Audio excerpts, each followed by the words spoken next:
तर नमस्कार. आपण TCS म्हाडाचा आता 12वा पेपर बघतोय आणि या 12व्या पेपरनंतर मी मुद्दामून थोडेसे WRD चे वेगळे पेपर घेतलेले आहेत. ते 2 पेपर आहेत ते आपण बघूया. आता बघूया आपण या पेपरमध्ये काय काय आलेलं आहे. ओके, तर बघा या 50 मार्काच्या पेपरमध्ये तुम्हाला दिसेल की इकडे 21 मार्काला ग्रामर आहे, 14 मार्काला व्होकॅब्युलरी आहे, 5 मार्काचे जंबल्ड पॅराग्राफ्स आहेत आणि 10 मार्काचा पॅसेज आहे. ओके, आता बघा पहिला प्रश्न काय दिलाय तो बघा. Select the most appropriate direct form of the given sentence. याचा काय करायचं तुम्हाला डायरेक्ट इनडायरेक्ट मध्ये करायचं आहे. खूप सोपं वाक्य देतात, एवढं लक्षात ठेवा. The little dwarf wondered where the fierce dragon had gone. म्हणजे तुम्हाला वंडर ज्या अर्थी दिसतंय त्या अर्थी आणि इथे तुम्हाला WHERE दिसतंय त्या अर्थी तुम्हाला हे समजलं पाहिजे की काय हे WH क्वेश्चनचं वाक्य अर्थात सोपं आहे, त्यामुळे त्याच्याबद्दल काही नाही. आता बघा ह्याच्या ऐवजी म्हणजे वंडरच्या ऐवजी ज्यावेळेला आपल्याला डायरेक्ट स्पीच करायचं असेल त्यावेळी तिकडे सेडच घ्यावं लागेल. ते सेड बघायचं, इथे पण दिसतंय, इथे पण दिसतंय, इथे पण दिसतंय, इथे पण दिसतंय. ओके, म्हणजे इथपर्यंत बरोबर आहे. आता नेक्स्ट वंडर आहे म्हणून इकडे ओ घेतलेलं आहे हेही समजतंय आणि या सगळीकडे हेही बरोबर आहे. आता बघा इथे हा जो परफेक्ट पास्ट आहे, हा परफेक्ट पास्ट आपल्याला काय करावा लागणार आहे तर अर्थात तो परफेक्ट प्रेझेंट करावा लागणार आहे. आणि नुसता परफेक्ट प्रेझेंट नाही तर त्याच्याबरोबर वाक्यरचना जी आहे ती पण आपल्याला WH क्वेश्चन प्रमाणे करावी लागणार आहे. म्हणजे काय, पहिल्यांदा WH वर्ड, त्याच्यानंतर सहाय्यकारी क्रियापद म्हणजे परफेक्ट प्रेझेंटचं जे आहे ते इकडे हॅव किंवा हॅज. इथे जसं द फियर्स ड्रॅगन म्हणजे एक वचन आहे त्यामुळे हॅजच पाहिजे आणि ते पहिलं घ्यायचं, मग सब्जेक्ट घ्यायचा आणि मग वर्बचं तिसरं रूप घ्यायचं आणि सगळ्यात शेवटी महत्वाचं म्हणजे पूर्णविराम पाहिजे. चला बघूया आता ते कोणती दिसत आहे. The little dwarf said oh where had the fierce dragon gone. म्हणजे इथे पहिलंच वाक्य बरोबर दिसतंय म्हणजे उत्तर अर्थातच हे आहे. ओके, बघा तुम्ही दिसेल बाकीच्या मध्ये इथे हॅड बीन घेण्याचा काही संबंध नव्हता, इकडे इज दिलेलं आहे आणि इकडे हॅज गॉन बरोबर जरी केलं असलं तरी इकडे WH वर्डच्या नंतर इकडे सगळ्यात पहिल्यांदा सब्जेक्ट घेतलेला आहे की जो चालत नाही. पहिल्यांदा काय आलं पाहिजे, सहाय्यकारी क्रियापदच आलं पाहिजे. ओके, चला नेक्स्ट बघूया. बघा काय दिलंय, जे काही अल्टरनेटिव्ह त्याच्या याच्यामध्ये काय दिलंय, which best expresses the meaning of the idiom किंवा फ्रेज होल 9 यार्ड्स. आता होल 9 यार्ड्स म्हणजे काय ते आधी नीट समजून घ्या. म्हणजे आपण म्हणतो नाही मला ते सगळं पाहिजे. तुम्ही एखाद्या परिस्थितीमध्ये तुम्हाला जे काही हवं असेल पाहिजे असेल ते मिळतं अशी ज्या वेळेला सिच्युएशन असते त्यावेळेला त्याला होल 9 यार्ड असं म्हणतात. ओके, म्हणजे होल 9 यार्ड म्हणजे काय, त्या परिस्थितीमध्ये तुम्हाला सगळं काही जे काही तुम्हाला पाहिजे ना ते सगळं काय असतं. मग असं जे काही असतं म्हणजे आता समजा एखादा अंबानीच्या घरामध्ये जन्माला आलेला मुलगा आहे म्हणजे मूल आहे, तर ते मूल जर असेल तर त्याला जे काही पाहिजे ते घरामध्ये सगळं मिळतं ना, ते जे काही सगळं मिळतं. म्हणजे समजा उद्या त्याला रोबोट बरोबर खेळावंसं वाटत असेल हे माइट गेट रोबोट. जर त्याला उद्या समजा अजून काही बटनांवरती इलेक्ट्रॉनिक चालणाऱ्या गाड्या जर पाहिजे असेल तेही त्याला मिळेल. त्याला उद्या समजा ते हवेमध्ये चालणारं रिमोटवरचं ते विमान असतं ते पाहिजे असेल तर तेही त्याला मिळेल. जे जे काही त्याला आवश्यक आहे ते सगळं काही जे काही मिळतं अशी जी परिस्थिती असते आणि त्या परिस्थितीमध्ये असणाऱ्या त्या सगळ्या ज्या गोष्टी असतात त्याला म्हणतात होल 9 यार्ड. ओके, मग आता बघा इथे ज्या वेळेला आता आपल्याला बघायचं आहे त्यावेळेला आपल्याला दिसतं बघा अंडर कंट्रोल सिच्युएशन. चालेल का, तर अजिबात नाही. मग काय तर एव्हरीथिंग पॉसिबल, जे जे काही पॉसिबल आहे शक्य आहे ते सगळं असणं त्याला म्हणायचं होल 9 वर्ड. बाकी वर्क और स्टडी हा चालणार नाही, बिटवीन 2 डेंजर्स हे पण चालणार नाही. ठीक आहे, चला नेक्स्ट बघूया.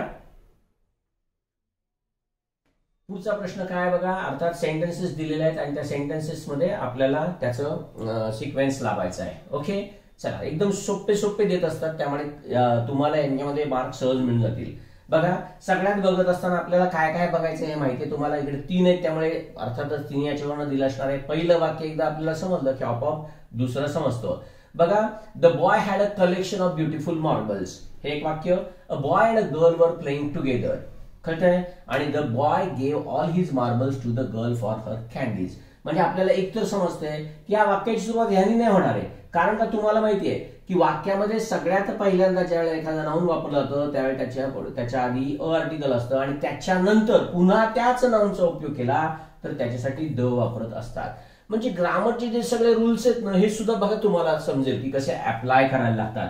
त्यामुळे पहिलं वाक्य क्यूने येणार आहे, मग क्यूने येणार हा एकमेव पर्याय आहे. अर्थातच हेच फक्त बरोबर येणार, दुसरं कुठलंही येऊ शकत नाही. बघा आता अ boy and a girl were playing together, म्हणजे एक मुलगा आणि एक मुलगी हे एकत्र खेळत होते, बरोबर आहे. The boy had a collection of beautiful marbles, त्या मुलाकडे सुंदर अशा गोट्या होत्या. आणि पुढे काय दिलंय बघा, the boy gave all his marbles to the girl for her candies, आणि त्या मुलीला कॅन्डी पाहिजे होती, म्हणजे आपण गोळ्या म्हणतो खातो काय साखरेच्या, त्या पाहिजे होत्या. त्याच्यासाठी त्या मुलाने त्याच्या सगळ्या ज्या गोट्या होत्या त्या मुलीला देऊन टाकल्या. म्हणजे उत्तर बरोबर आहे, QPR. ओके, चला नेक्स्ट बघूया. Select the most appropriate option to complete the following sentence. अर्थात आपल्याला इकडे हे दिलेलं आहे, इन्फिनिटिव्ह वरचा प्रश्न विचारलेला आहे. त्या इन्फिनिटिव्ह मधलं कुठलं इन्फिनिटिव्ह वापरलं पाहिजे हे फक्त समजलं पाहिजे. आपण यापूर्वी इन्फिनिटिव्हच्या लेक्चरमध्ये बघितलंय की ज्या वेळेला मुख्य क्रियापद असेल त्यावेळेला त्याच्यानंतर दुसरं जे क्रियापद लागतं ते टू इन्फिनिटिव्ह असतं. फक्त अशी काही सर्टन क्रियापद आहेत आपण बघितलंय बघा, त्याच्यामध्ये नीड नॉट आहे, डेअर नॉट आहे, हिअर आहे, सी आहे, वॉच आहे, फील आहे, कळतंय ना. ही जी काही क्रियापद आहेत ह्यांच्यानंतर मात्र बेअर इन्फिनिटिव्ह म्हणजे विदाउट टू लागत असतं. इथे अर्थात तुम्हाला दिसतंय क्रियापद कुठलं आहे बघा, carpenter with years of experience was a was, म्हणजे बी क्रियापद आहे की ज्याच्यानंतर नेहमी टू इन्फिनिटिव्हच लागतं. मग टू इन्फिनिटिव्ह कुठे आहे, हे नाही चालणार, हे नाही चालणार, फक्त हे चालेल, हे नाही चालणार. ओके, त्यामुळे इकडे a carpenter with years of experience was ready to retire असा याचा अर्थ आहे. ओके, चला नेक्स्ट बघूया.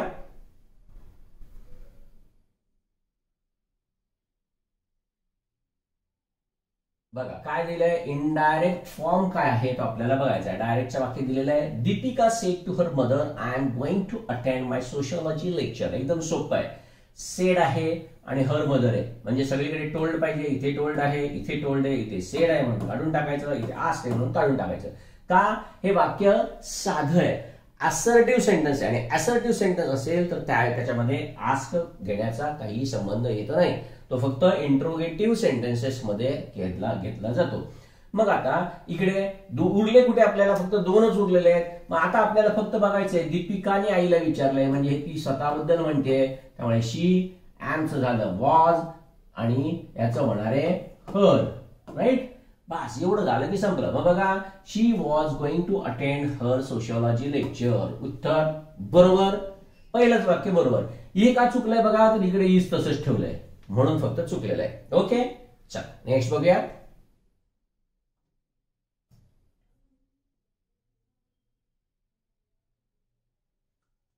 काय दिलंय बघा, in the following question out of the 4 alternative select the alternative which is best substitute for the phrase. म्हणजे थोडक्यात आपल्याला इथे काय करायचंय, वन वर्ड सबस्टिट्यूट वरती प्रश्न विचारलेला आहे. Okay, the branch of zoology that studies insects. Insects म्हणजे किडे, म्हणजे किड्यांचे अभ्यास करणाऱ्या असं त्या झूलॉजी मध्ये कुठली शाखा आहे ते आपल्याला बघायचंय. ओके, सगळ्यात पहिला एथनॉलॉजी. एथनॉलॉजी मध्ये हा इथिक्स शब्द आहे तो लक्षात ठेवा, म्हणजे तुम्हाला त्याच्यामधनं लक्षात ठेवायला हे खूप सोपं जाईल.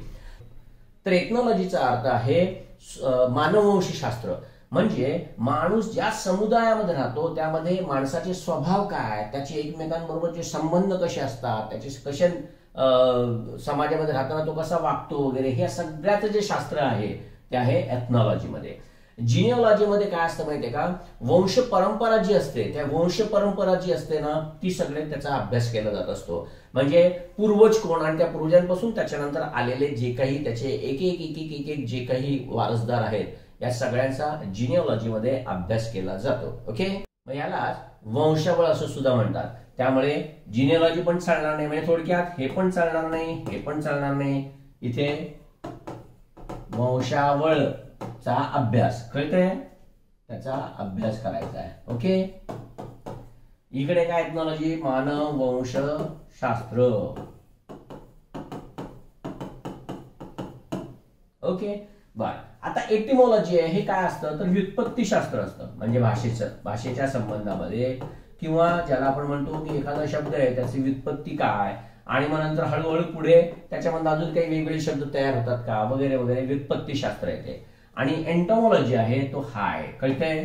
तुम्हाला माहित असेल तर झुरळ वगैरे असतात ना, त्यांना ज्या मिशा असतात त्याला इंग्लिशमध्ये म्हणजे फुलपाखरू वगैरे जरी असेल तर यांचा जो हे असतो काय मिशा असतात त्याला ना अँटिना असं म्हणतात. हे माझी शब्द लक्षात ठेवण्याची ट्रिक आहे ती तुम्हाला सांगतोय, त्याच्यावरनं मी लक्षात ठेवतोय. एंटमॉलॉजी म्हणजे काय तर कीटकशास्त्र. कळतंय? तर अशा प्रकारे तुम्हाला शब्द लक्षात ठेवण्यामध्ये खूप मजा येईल. चला पुढचं बघूया.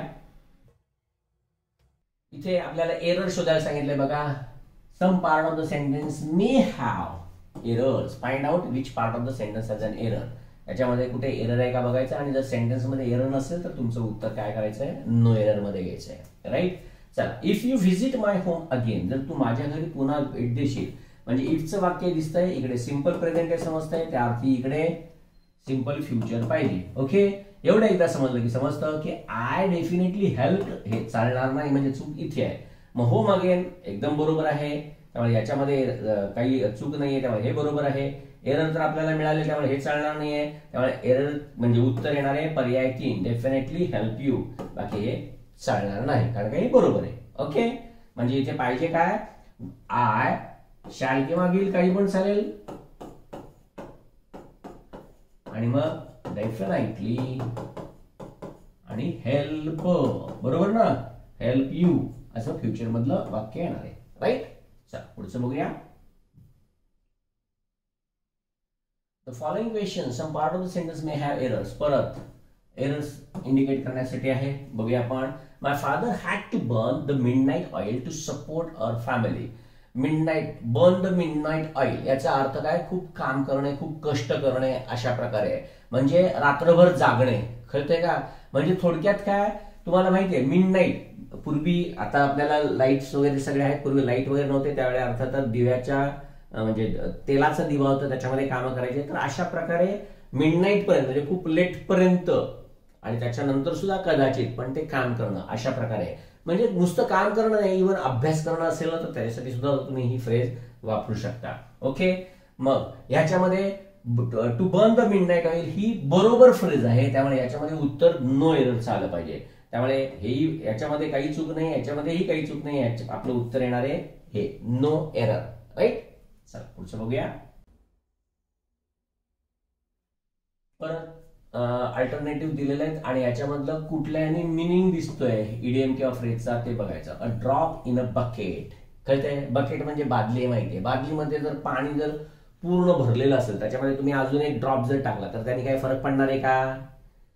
किंवा त्याच्यामधला जरी काढून जरी घेतला तरी त्याने काय फरक पडणार आहे, ज्याला आपण म्हणतो दर्या में खसखस, त्याच्याऐवजी ते म्हणतात बकेट में खसखस, बकेट में बुंद, बाकी काही नाही. त्यामुळे अर्थातच ऍज मच ऍज पॉसिबल चालणार नाही. हँडसम अमाऊंट तर अजिबात नाही. मग नथिंग ऍट ऑल म्हणजे काहीच नाही असं पण नाही चालणार. त्यामुळे उत्तर आलं पाहिजे अ व्हेरी इनसिग्निफिकंट, अत्यंत म्हणजे खूपच कमी. कळलं का? त्यामुळे इथे योग्य पर्याय तो बरोबर, तो आहे a very insignificant amount. Okay, significant म्हणजे काय,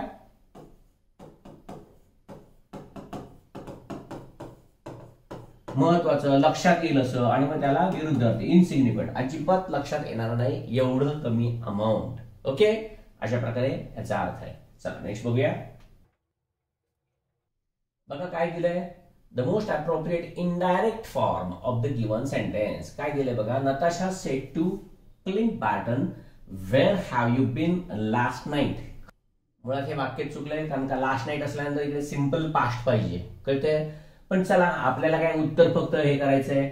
चला बघूया आपण काय, म्हणजे अर्थातच इकडे तुम्हाला हे समजेल की इकडे हॅव यू बीन आहे, त्याच्याऐवजी फक्त हॅड करायचंय, आणि हा जो आहे तो सब्जेक्ट आहे तो पहिल्यांदा आला पाहिजे. म्हणजे वेअर यूच्या ऐवजी फक्त काय, क्लिंट बॅटन, म्हणजे त्याच्यासाठी ही वापरायला लागेल. त्यामुळे यूच्या ऐवजी फक्त ही आलं पाहिजे, एवढं फक्त समजलं पाहिजे. आणि लास्टच्या ऐवजी काय येणार आहे, द प्रिव्हियस. ओके, चला बघूया. पहिल्यांदा बघायचं हे आस्क आहे, इकडेही आस्क आहे, इकडेही आस्क आहे, इकडेही आस्क आहे, बरोबर आहे. नंतर इकडे सगळीकडे वेअर पण बरोबर घेतलेलं आहे. आता बघायचं he had been the previous night. पहिलंच उत्तर बरोबर आहे, पुढचं बघायची पण गरज नाही, कारण का इकडे दिसेल तुम्हाला यू आहे आणि मग हॅव आहे. इकडे वेअर हॅड बीनच्या नंतर प्रिव्हियस नाईट आहे, पण तिकडे कुठे ही किंवा ही घेतलेलाच नाहीये, त्यामुळे हेही चालणार नाहीये. आणि इकडे बघा, Natasha asked Clint Barton where I am, त्यामुळे आय एमचा काही संबंध येत नाही, त्यामुळे हेही वाक्य चालणार नाही. अर्थात उत्तर बरोबर आहे आपलं 1 नंबर. राईट.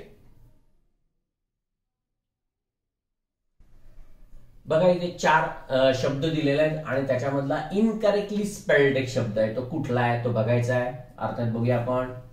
तर इकडे सगळ्यात पहिल्यांदा हे स्पेलिंग चुकलेलं आहे. याचं स्पेलिंग आहे लाशी असे SCI, लॅशिव्हियस. ओके, लॅशिव्हियसचा अर्थ थोडासा म्हणजे अश्लील प्रकारातला आहे. म्हणजे तुम्हाला माहितीये की ज्यावेळेला एखाद्या अश्लील चाळे करतात किंवा हावभाव करतात, त्यामुळे असा जो अश्लील जे काही चाळे असतात किंवा ज्याला आपण म्हणतो कामुक किंवा लहरी असे जे चाळे असतात त्यावेळेला त्याला लाशिव्हियस हा शब्द वापरला जातो. बाकी रॅम्पार्ट म्हणजे तुम्हाला माहित असेल, बाकी स्पेलिंग बरोबरच आहे.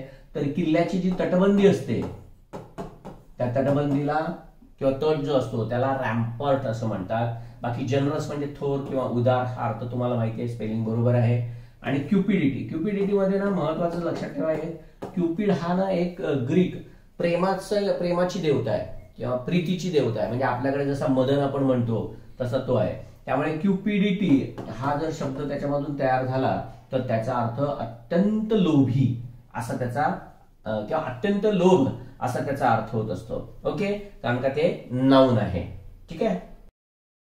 पुढच्या याच्यामध्ये काय दिलंय बघा की ह्याच्यामध्ये हा जो अंडरलाईन केलेला शब्द आहे त्याच्याशी समान असलेला शब्द कुठला आहे. Okay, an attempt is being made म्हणजे प्रयत्न केला जात आहे काय, टू एंटाइस अदर्स. एंटाइस म्हणजे मोहवणे, त्यांना भुरळ पाडणे, कळलं, आकर्षित करून घेणे. Others back to the river म्हणजे असा प्रयत्न केला जात आहे की इतरांना पुन्हा नदीकडे खेचून घ्यायचं, आकर्षित करून घ्यायचं. अर्थात त्याला फक्त इथे जो दिसतोय शब्द आहे तो एन्ट्रॅप आहे, कारण का एन्ट्रॅपचा अर्थच अडकवणे. तुम्हाला ट्रॅप म्हणजे काय माहितीये, कळते ना. त्यामुळे सापळ्यामध्ये अडकवणे वगैरे जे असतं त्याला एन्ट्रॅप असं म्हणतात. आपल्याला माहितीये की ज्या वेळेला जंगली जनावरं म्हणजे वाघ असेल किंवा चित्ता असेल किंवा अजून कोण असेल, हे ज्या वेळेला मनुष्य वस्तीमध्ये शिकवतात त्यावेळेला त्यांच्यासाठी एक ट्रॅप केलेला असतो, सापळा तयार केलेला असतो आणि त्याच्यामध्ये अडकवणं त्याला म्हणतात एन्ट्रॅप. ओके, दुसरं आहे एंटेल. एंटेल म्हणजे काही गोष्टी असतात ना त्या वंश परंपरागत आपल्याकडे येतात. टेल म्हणजे शेपूट माहितीये तुम्हाला, तसं त्या वंश परंपरागत आपल्याकडे येतात. काही गुणधर्म असतील, नंतर काही मौल्यवान वस्तू वगैरे असतील, त्या अशा येत राहतात, त्यावेळेला त्याला एंटेल असं म्हणतात. आणि दुसरा एंटेल शब्दाचा अर्थ इम्पोज सारखा असतो. म्हणजे कायदा समजा तयार केला की त्याच्यानंतर तो लादला तर जाणारच आहे, तर अशा प्रकारे पण त्याचा अर्थ होतो. बाकी एनसीयू म्हणजे काय, एखादी क्रिया घडली की त्याच्या मागोमाग काहीतरी येतं. जसं पूर झालाय समजा की त्याच्यानंतर रोगराई वगैरे पसरणार. याच्यामध्ये स्यू हा शब्द लक्षात ठेवा. परस्यू हा शब्द तुम्हाला माहित असेल तर पाठलाग करणे, पाठीमागे लागणे, त्याच्यावर हा एनसीयू लक्षात ठेवता येतो.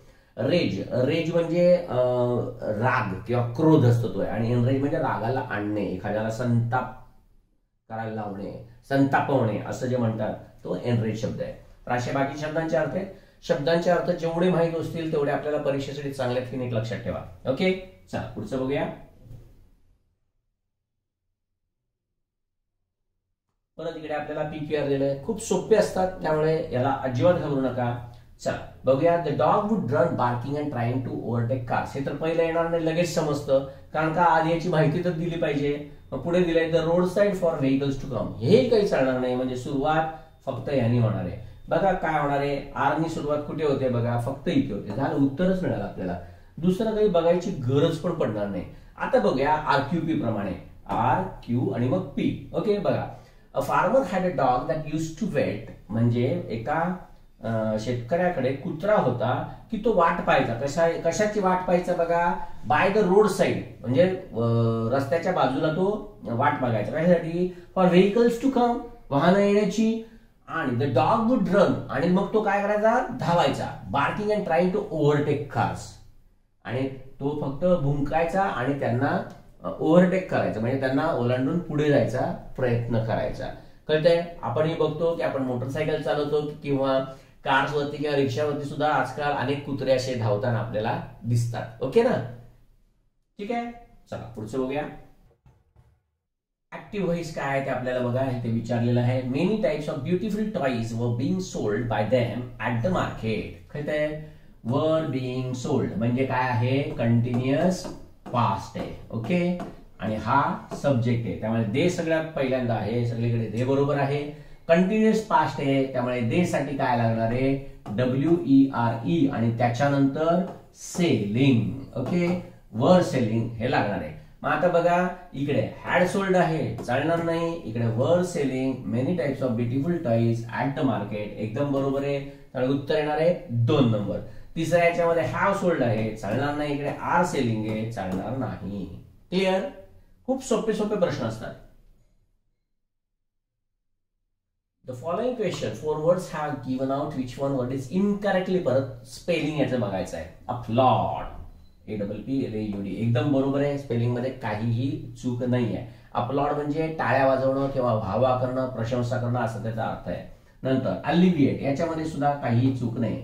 अलिव्हिएटचा अर्थ असा आहे की ज्यावेळेला तुम्हाला एखादा समजा ताप आला असेल किंवा तुमची तब्येत जर बरी नसेल किंवा तुम्हाला खूप वेदना होत असतील तर ते हळूहळू उतरणं, कमी होणं, त्याला अलिव्हिएट असं म्हणतात.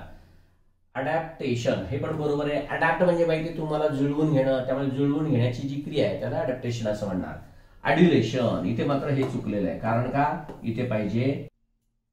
मग ह्याच्यामध्ये अड्युलेट जे आहे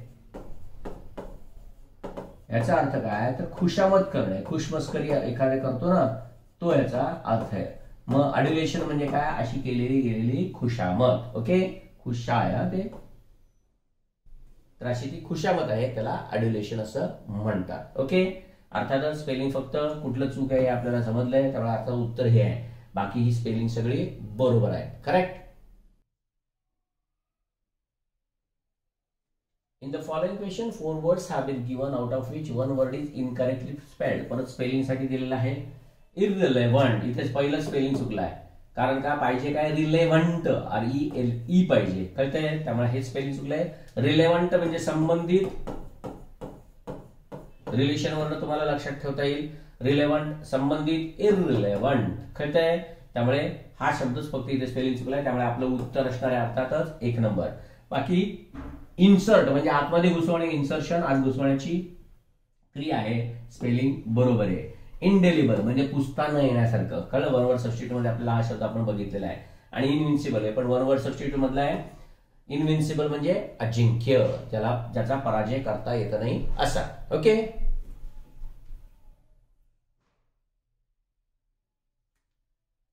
बघा इथं फिल इन द ब्लँक आहे आणि काय द्यायचं आहे आपल्याला? अप्रोप्रिएट प्रिपोजिशन द्यायचं आहे. I would not have accepted anything म्हणजे मी दुसरं काही स्वीकारलं नसतं. Dash a job in Canada म्हणजे कॅनडातल्या जॉब शिवाय मी काही केलं नसतं. त्यामुळे एक्सेप्ट हे शब्द पाहिजे. बिसाइड म्हणजे बाजूला, त्यामुळे हा चालणार नाही. फ्रॉम पासून नाही चालणार. येणारे एक्सेप्ट. बाकी बिटवीन म्हणजे मध्ये, त्याचा काही संबंध नाही. म्हणजे थोडक्यात उत्तर येणार आहे एक्सेप्ट. राईट. चला नेक्स्ट बघूया. परत इथे एरर साठी प्रश्न विचारलाय. म्हणजे या वाक्यामध्ये कुठे एरर आहे का बघायची. एरर नसेल तर अर्थात तुम्हाला उत्तर द्यायचंय नो एरर. काय दिलंय बघा? Some people in our country do not comply. लगेच उत्तरच मिळालं आपल्याला. डू नॉटच्या नंतर कधी हे आलं नाही पाहिजे. बरोबर ना? कंप्लाय पाहिजे. कंप्लाय म्हणजे पाळणे किंवा त्याप्रमाणे वागणूक करणे. म्हणजे आपल्याला माहिती आहे की रूल्स असेल तर त्याप्रमाणे वागलं पाहिजे, तर तसं आहे. त्यामुळे अर्थात उत्तर समजलेलं आहे आपल्याला. त्यामुळे पहिलंच हेच फक्त बरोबर आहे. राईट. पुढचं बघण्याची गरज नाही. ओके, चला नेक्स्ट बघूया. परत इकडे पण प्रेपोजिशन दिलेलं आहे. ओके, काय दिलंय बघा? I would not be here dash your help. अर्थात बघा म्हणजे I would not be here for your help पाहिजे, पण इथे नुसतं फॉर दिलेलं नाहीये. त्यामुळे I would not be here for your help but for your help म्हणजे मी इथे आहे ते फक्त तुझ्या मदतीसाठी आहे असा त्याचा अर्थ होतो. त्यामुळे आपल्याला उत्तर हेच द्यायचंय. राईट. चल नेक्स्ट बघूया. परत इकडे पॅराजम्बल्ड सेंटेन्स दिलाय. खूप सोप्या प्रकारचे पॅराजम्बल्ड सेंटेन्स दिलेले आहेत बघा. सगळ्यात पहिल्यांदा इकडे ऍज आणि ही आहे, त्यामुळे हा पर्याय येऊ शकत नाही. त्यामुळे पी घेण्याचा काही संबंधच नाही, एकच पी आहे. सीइंग हिज परत सर्वनाम आहे, त्यामुळे क्यूचाही काही संबंध येणार नाही. त्यामुळे क्यू ही बाजूला काढून टाकू. उरला फक्त उत्तर हे. वाचलं पण नाही, उत्तर आलं. आता बघूया आपण RQP आहे का? RQ आणि मग P. बघा. Once a dog ran into museum filled with mirrors म्हणजे एकदा एक कुत्रा होता, तो म्युझियम, ज्या म्युझियम मध्ये सगळीकडे फक्त आरसे होते तिकडे धावत आतमध्ये गेला. सीइंग हिज रिफ्लेक्शन आणि त्याने त्याचं प्रतिमा त्या बघितल्यानंतर the dog froze in surprise आणि त्याला एकदम आश्चर्य वाटलं आणि तो स्तब्धच झाला. ॲज कारण का he could see many dogs surrounding him from all sides, कारण का त्यांनी बघितलं की सगळे कुत्रे त्याला वेढा घालून उभे आहेत. ओके, चल नेक्स्ट बघूया.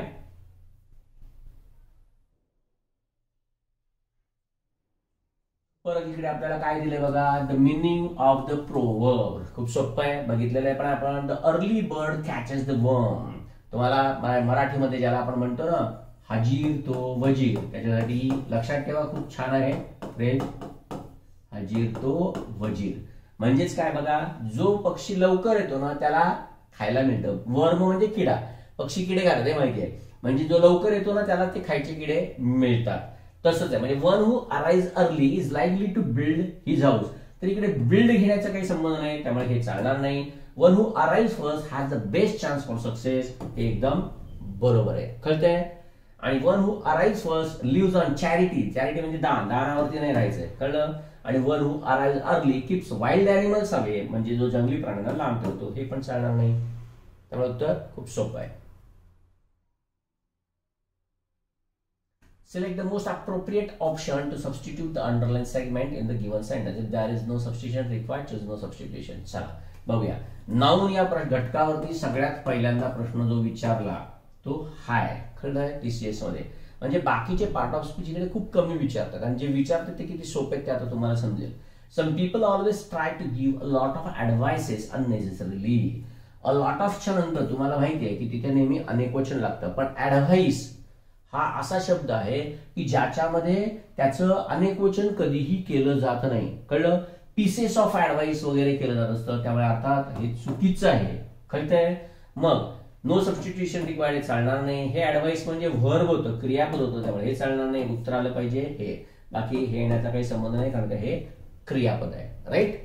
चला नेक्स्ट बघूया. In the following question, out of the given 4 alternatives, select the alternative which best expresses the meaning of the proverb. Don't judge a book by its cover. खूप सोपं आहे, की पुस्तकाच्या कव्हरवरनं पुस्तकात काय आहे याची कल्पना करता येत नाही. Not to get panic. Panic म्हणजे भीती, म्हणजे घाबरू नका. इन डिफिकल्ट सिच्युएशन, कळलं. अँड हँडल देम इझिली, अर्थात चालणार नाहीये. Not to examine the condition of your friends in different situation, अर्थात हेही चालणार नाहीये. Not to form and opinion, म्हणजे एखादं मत बनवू नका अबाउट समथिंग, एखाद्या कुठल्या गोष्टीबद्दल, based on it's outward appearance, म्हणजे एखाद्याच्या बाह्य अंगावरनं त्याच्या बद्दलचं कुठलंही मत न बनवणं. त्यामुळे हे सगळ्यात बरोबर आहे. पुढचं दिलंय, not able to remain in a happy and prosperous movement. Prosperous म्हणजे भरभराटीचं. आफ्टर सम लॉस, म्हणजे तुमचा काही नुकसान झाल्यानंतर तुम्ही खुश किंवा अशा भरभराटीचे जे काही तुमचे क्षण असतात त्याच्यामध्ये तुम्ही राहू शकत नाही, अर्थात याचा काही संबंध नाहीये. त्यामुळे उत्तर चूक आहे. उत्तर आले आपलं 3 नंबर. ओके.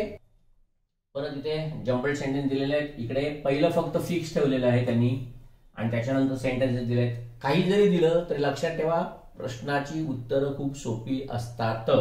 चला बघूया आपण. देअर वॉज अ मॅन, एक माणूस होता, हू मेड हिज लिव्हिंग, की तो काय करायचा, चरितार्थ चालवायचा, by selling balloons at a beach. Beach वरती फुगे विकून तो त्याचा चरितार्थ चालवायचा. म्हणजे 1 नंबरचं जर समजलं. आता खालचं बघायचंय. टू स्पेंडनी सुरुवात होणार आहे का? अजिबात नाही. कारण का, काय आहे याच्यामध्ये, पहिलं डायरेक्ट टू नाही काय, म्हणजे at a beach, to spend the quality time at the beach. तो त्याचे लिव्हिंग म्हणजे चरितार्थ चालवायचा ना, त्याच्यानंतर हे येणं कधीच शक्य नाही, त्यामुळे पी चालणार नाही, त्यामुळे हा पी निघून गेला. ओके. पुढचं बघूया. Who were coming to beach along with their friends, हे पण चालणार नाही, कारण का रिलेटिव्ह प्रोनाउनने सुरुवात झाली दिसते, त्यामुळे क्यू काढून टाकू. उरलं काय, अर्थातच फक्त RQP. बघा आता RQP बरोबर आहे का, बघा की तो माणूस तिकडे त्याचा चरित्र चालण्यासाठी काय यायचा, बीच वरती फुगे घेऊन यायचा. तो काय असायचा, he was the centre of attraction for the small kids, लहान मुलांसाठी ते आकर्षण असायचं. हू वर, कोण, हे किड्स जे आहेत ना हेच. Who were coming to beach along with their families, की जी मुलं बीच वरती त्यांच्या कुटुंबाबरोबर असायची. कशासाठी, to spend the quality time at the beach. ते यायचे कशासाठी बीच वरती, तर त्यांचा वेळ क्वालिटीचा जावा, मजेत जावा याच्यासाठी यायची. ओके. उत्तर काढणं हे खूप सोपं असतं, तुम्हाला समजत असेल. ऍक्टिव्ह व्हॉइस विचारलंय बघा. The painting would have been stolen if the watchman had not help. अर्थात आपल्याला दिसतंय की हे जे वाक्य आहे ते काय करायचं, हे काय आहे आपल्याला ऍक्टिव्ह व्हॉइस मध्ये दिसतंय आणि आपल्याला इथे काय करेक्ट ऍक्टिव्ह फॉर्म काढायचा आहे. थोडक्यात इकडे the painting would have been stolen हे पॅसिव्ह फॉर्म मध्ये असलेलं वर्ब आहे, बरोबर ना इथपर्यंत. म्हणजे the painting would have been stolen आणि हे करणारा कोण आहे, तर अर्थात कोण आहे तो माहित नाही, पण चोरणारे कोण असतात, कोणतरी असतं. त्यामुळे इकडे समवन हा सब्जेक्ट असतो जो इथे बरोबर वापरलेला आहे बघा. ओके, मग इथे वुड हॅव आहे म्हणजेच तुम्हाला ऍक्टिव्ह व्हॉइस करत असताना फक्त काय आलं पाहिजे, वुड हॅव स्टोलन आलं पाहिजे, बस एवढंच फक्त बघायचं. म्हणजे समवन वुड हॅव स्टोलन बघा, मे हॅव आहे म्हणून चालणार नाही, स्टोल नुसतं आहे म्हणून चालणार नाही, हॅड स्टोलन आहे म्हणून चालणार नाही, बघायचं नाही, उत्तर हेच, तेवढंच फक्त द्यायचं. अर्थात बघा तुम्ही, मला फक्त एवढं सांगायचंय बघा, वुड हॅव स्टोलन. कुठलं नाहीये समजलं की अर्थात जे उरतं ते अर्थात उत्तर हे असणारच. चला पुढचं बघूया. Select the correct passive form of the given sentence. Passive form विचारलेला आहे. My last joint venture with mister Anderson undid me completely. Undo म्हणजे नाश करणे किंवा मला परत पूर्वीच्या पदार्थ, म्हणजे मी सगळं केलं त्याच्यावर पाणी फिरलं गेलं, त्याला म्हणतात अंडूचा अर्थ नाश करण्यासारखा असतो. चला असू दे, आपल्याला फक्त एवढं समजतं इकडे की हा सिंपल पास्ट आहे आणि आय हा इथे आता ऑब्जेक्ट होणार आहे, कळतंय. बाकी my last joint venture with mister Anderson हा पूर्ण सब्जेक्ट आहे. ओके, त्यामुळे तुम्हाला आता ज्या वेळेला पॅसिव्ह करायचंय त्या अर्थी आयनी सुरुवात करायची आहे. मग आयच्या नंतर सिंपल पास्टला वॉज येणार आणि त्याच्यानंतर अनडीडचं अनडन, कारण का डू डीड डन. मग आय वॉज अनडन फक्त कुठे आहे एवढं फक्त बघायचं. इथे आय वॉज नॉट बिंग चालणार नाही, आय वॉज इनकम्प्लिटली चालणार नाही, आय वॉज नॉट डन चालणार नाही, आय वॉज कम्प्लिटली अनडन. कारण का पॅसिव्ह व्हॉइस मध्ये हे जे क्रिया असतं म्हणजे ज्याला म्हणतात ऍडव्हर्ब ऑफ मॅनर, हे नेहमी कुठे वापरलं जातं, तर क्रियापदाच्या तिसऱ्या रूपाच्या पूर्वी वापरलं जातं. त्यामुळे आय वॉज कम्प्लिटली अनडन, कळतंय, by my last joint venture with mister Anderson. हे सगळ्यात बरोबर वाक्य आहे आणि हे महत्वाचं आहे, तो नीट लक्षात ठेवा. कळलं की पॅसिव्ह वाक्यामध्ये इथे देतो, पॅसिव्ह मध्ये एलवाय म्हणजे मॅनर असलेली जे ऍडव्हर्ब्स आहेत यांच्यानंतरच वर्तन असतो. बाकी तुमचं वॉज, वेअर, ॲम, आर काय जे काय असेल ती बी ची रूप सगळे ती पहिली असतात, ह्याच्यानंतर एलवाय आणि मगच पुढचं जे इथे दिसतंय. ओके, चला नेक्स्ट बघूया. In the following question, sentence has been given with a blank to be filled with an appropriate article वरचा प्रश्न आहे. चला बघूया. Food you cooked yesterday was very delicious. बघा, फूड हे खरं म्हटलं तर मटेरियल नाउन आहे की ज्याच्यासाठी काही येणार नाहीये, परंतु मी त्या विशिष्ट जेवणाबद्दल सांगतोय की जे तू काल बनवलेलं आहेस, कळतंय. त्यामुळे त्या विशिष्ट जेवणाबद्दल असल्यामुळे इकडे फक्त आणि फक्त दच येणार, दुसरं काहीही येऊ शकत नाही. ओके, चला नेक्स्ट बघूया. परत इकडे काय दिलंय बघा, करेक्ट पॅसिव्ह फॉर्म दिलाय. काय दिलंय बघा, Pushpendra has open the door. हा ऑब्जेक्ट आहे, त्यामुळे हा फक्त पहिला आला पाहिजे, तो कुठे आहे तो बघायचा, टू डोअर. आणि मग पुढचं to receive his best friend हे अर्थातच चालणार नाही, कारण का आपला ऑब्जेक्ट हा आहे, कळतंय. याच्यावरचे अजून आतापर्यंत आपल्याला विचारलंय. पूर्वीचा जो पॅटर्न होता जिल्हा परिषद मध्ये ज्या परीक्षा घ्यायच्या त्याच्यामध्ये मात्र याच्यावरचे प्रश्न विचारले गेले. ओके, चला आपल्याला फक्त काय बघायचंय, द डोअर कुठे आहे ते पहिल्यांदा बघायचंय आणि त्याच्याप्रमाणे आपल्याला वाक्य करायचंय. इकडे काय बघा, टू रिसीव्ह चालणार नाही, पुष्पेंद्रा डोअर चालणार नाही, पुष्पेंद्रा हॅज बीन चालणार नाही, द डोअर हेच येणार होता. The door has been open by Pushpendra to receive his best friend. कळतंय, उत्तर मिळालं. तर असं थोडक्यात एक भाग बघत चला आणि खूप फास्टपणे उत्तर मिळतील तुम्हाला. क्लिक करायचं, पुढे जायचं. स्वतःवरती तेवढा तुम्हाला आत्मविश्वास असला पाहिजे आणि तेवढा कॉन्फिडन्स येईल, फक्त अभ्यास वाढवा. ओके, चला नेक्स्ट बघूया.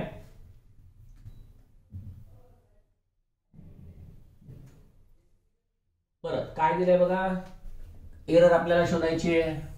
मे हॅव एरर्स. चला बघूया. I met a doctor while I were off the way to market. अर्थातच आयच्या नंतर वर नसतं म्हणजे वॉच पाहिजे, उत्तर मिळालं. हे बरोबर आहे, हे उत्तर येणार आहे आपलं. कळलं? ओके, किती सोपे सोपे प्रश्न आहेत बघा. चल नेक्स्ट बघूया. परत याच्यामध्ये ते आर्टिकल विचारलेले, ते आर्टिकल बघायचं आहे. Mister Naresh Goyal is dash best teacher in our school. शिकवायची गरज नाही आणि सांगायची गरज नाही. कळतंय ना? कारण का सुपरलेटिव्ह डिग्री आहे आणि सुपरलेटिव्ह डिग्री असल्यानंतर आपण फक्त आणि फक्त दच आर्टिकल वापरतो, बाकी कुठलंही वापरत नाही. ओके, नेक्स्ट बघूया. इकडे प्रेपोजिशन दिलेले आहेत खाली, सोपी आहेत बघा. I walk dash the beach collecting small crabs in a bucket. Crab म्हणजे खेकडे, छोटे छोटे खेकडे बादलीमध्ये मी गोळा करत बीचवरती फिरत होतो. याला येतं फक्त अलॉंग. म्हणजे बघा, आता समजा हा समुद्र किनारा आहे, इकडे सगळा हा समुद्र आहे. कळलं? मग इथे सगळी जी वाळू असते इकडे इकडे सगळीकडे. मग ही अलॉंग द बीच म्हणजे काय? मी जिथून आलोय तिकडून आलो, मी चालत चालत आणि असं गेलो. म्हणजे जसा बीच आहे त्यालाच मी समांतरपणे पुढे पुढे पुढे पुढे पुढे चालत राहिलो. कळतंय? आणि खेकडे गोळा करत राहिलो. त्यामुळे लॉंग लक्षात ठेवा, त्याच्यावर तुम्हाला अलॉंग सहज लक्षात येईल. ओके, इकडे येणार अलॉंग. परत इकडे आर्टिकल वरती प्रश्न विचारलाय बघा. Mister Kuldeep Singh is dash famous journalist in America. एक वचन आहे आणि अनेक जर्नलिस्ट असतात, त्याच्यामधला एक आहे. त्यामुळे अर्थातच इकडे फक्त आर्टिकल ए येणार. कॅपिटल नको, ते फक्त स्मॉल पाहिजे. म्हणजे वन ऑफ द मेनी ज्या वेळेस असतं अनेकांमधला एक, त्यावेळेला तिकडे नेहमी अ आर्टिकल वापरलं जातं. राईट? चला पुढे बघूया. इकडे परत 4 शब्द दिलेले आहेत आणि त्याच्यामधलं स्पेलिंग बघायचं आहे. चला, पहिलं दिसतंय आपल्याला हे चूक आहे, कारण का ऍडव्हर्सिटी. कळलं? ऍडव्हर्स म्हणजे प्रतिकूल, ऍडव्हर्सिटी प्रतिकूलता. कळतंय? अटेन्शन अर्थात बरोबर आहे. आणि माहिती तुम्हाला सबमरीन म्हणजे माहिती आहे, पाणबुडी जी असते ती आहे. आणि प्रोबॅबिलिटी म्हणजे शक्यता आहे, पण बरोबर आहे. फक्त हे उत्तर येणार आहे 1. परत बघा, वन वर्ड सबस्टिट्यूट आहे. RQPP म्हणजे 3च आहेत, काय नाही. पहिले एक दिलेलं आहे ते फिक्स आहे बघा, सोपं आहे, लगेच समजेल बघा. Once upon a time there was a monk in the range of Himalayas. म्हणजे हिमालयाच्या पर्वतरांगांमध्ये एक मंक म्हणजे साधू होता, किंवा ज्याला आपण म्हणतो ना ते बुद्धांचे जे असतात ना त्यांना आपण सुद्धा मंक असं म्हणतात. ओके, चला पुढचं बघूया. आता कशाने सुरुवात होणार आहे. The moment he was about to enter the river. म्हणजे हे येणार नाही, कारण का रिव्हरच्या अगोदर काहीतरी असलं पाहिजे रिव्हरचं हे करणारं. म्हणून बघा, one morning on a sunny day he came across a shallow river which he had. म्हणजे बघा, सुरुवात यानेच होणार आहे, क्यूनी. क्यू कुठे आहे? फक्त इथे आहे बघा, उत्तर हेच येणार. बघा आता, एक मंक हिमालयामध्ये होता आणि एक दिवशी सकाळी म्हणजे सूर्यप्रकाश चांगला असताना तो एका उथळ अशा त्या नदी किनाऱ्याला, म्हणजे ती खूप खोलवर नव्हती, which he had to cross to move further. आणि ती त्याला क्रॉस करायची होती पुढे जाण्यासाठी. The moment he was about to enter. आणि ज्या क्षणाला तो त्या नदीमध्ये प्रवेश करणार होता, ही नोटीस त्यांनी पाहिलं काय? A scorpion there. एक विंचवाला तिथे पाहिलं. ओके, एकदम बरोबर आहे.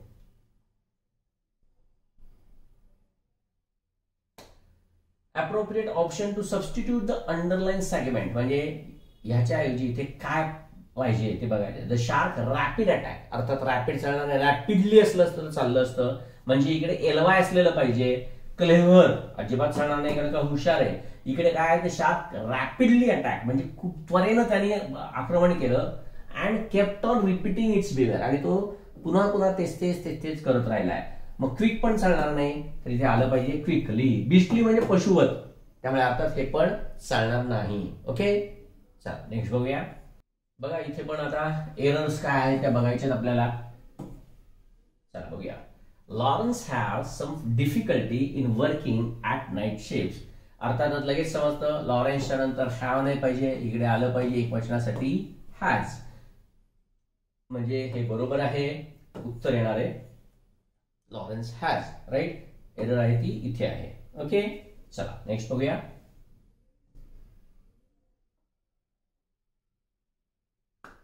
In the following question, a sentence has been given with a blank to be filled with an appropriate article.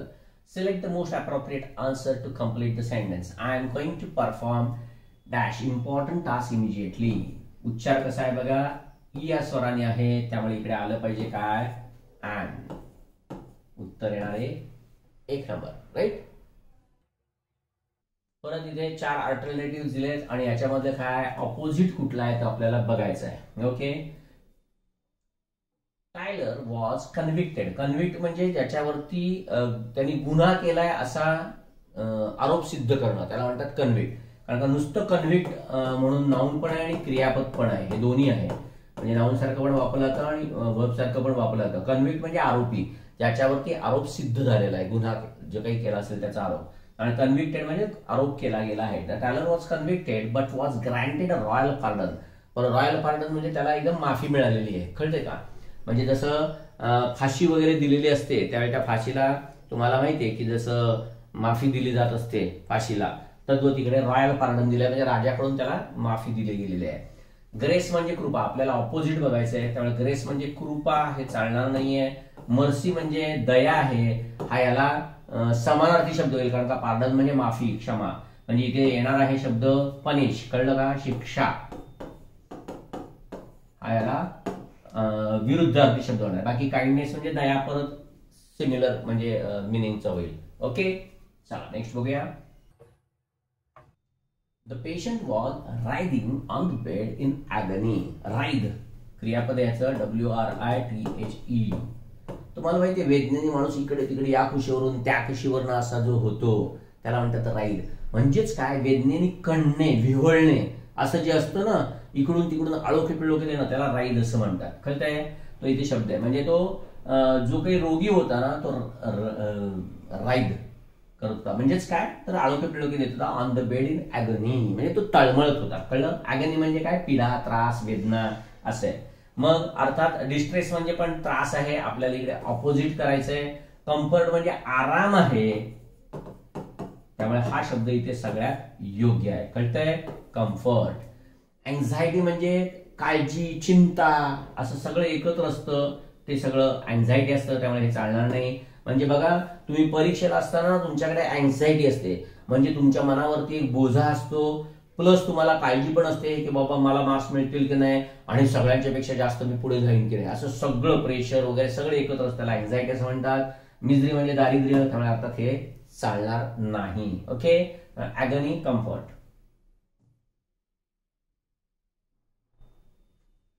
पुढचं बघा, सबस्टिट्यूट बघायचं आपल्याला. म्हणजेच काय दिलंय आपल्याला, one word substitute. Home sickness or sentimental longing for the past. Home sickness म्हणजे काय तर तुम्हाला माहिती आहे, घरची सतत आठवण. आणि सेंटिमेंटल लॉंगिंग, लॉंग म्हणजे तळमळणे, म्हणजे लॉंग म्हणजे लांब, हे तुम्हाला ऍडजेक्टिव्ह म्हणून माहिती आहे. तसं वर्ब म्हणून लॉंग ज्यावेळेला असतं त्यावेळेला असं तळमळणे असतं, म्हणजे भूतकाळ जो आहे ना त्याच्याबद्दल तळमळायचं. मग नेमसेक, नेमसेक म्हणजे काय, त्या नावासारखा, त्यामुळे हे अजिबात चालणार नाही. न्यूरोटिक म्हणजे सणकी असतो, किंवा ज्याला म्हणतात ना की ज्याचे मज्जातंतू क्षीण झाल्यामुळे तो काय करेल, लहरीपणानं वागेल हे सांगता येत नाही, तो न्यूरोटिक असतो. नेमेसिस जे असतं ते नेमेसिस म्हणजे शिक्षा असते, त्यामुळे अर्थात हे पण चालणार नाही, त्याला म्हणतात नॉस्टॅल्जिया. बऱ्याचदा शब्द आपण ऐकलेला असतो, बरेच ऍक्टर ऍक्ट्रेस वगैरे हे शब्द वापरत असतात मुद्दाम, नॉस्टॅल्जिया, नॉस्टॅल्जिया. ओके,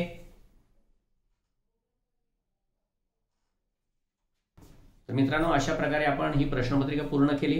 याच्यानंतर जे पुढचे जे पॅसेज आहेत ते खूप सोपे आहेत.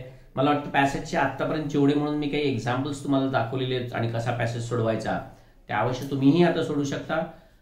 तुम्ही जास्तीत जास्त पॅसेज सोडवा असं मलाही वाटतं, त्यामुळे ते सोडवण्याचा प्रयत्न करा. कसे सोडवायचे मी तुम्हाला सांगितलेलं आहे, तर अशा प्रकारे पॅसेज सोडवायचा नक्की प्रयत्न करा. Okay, thank you.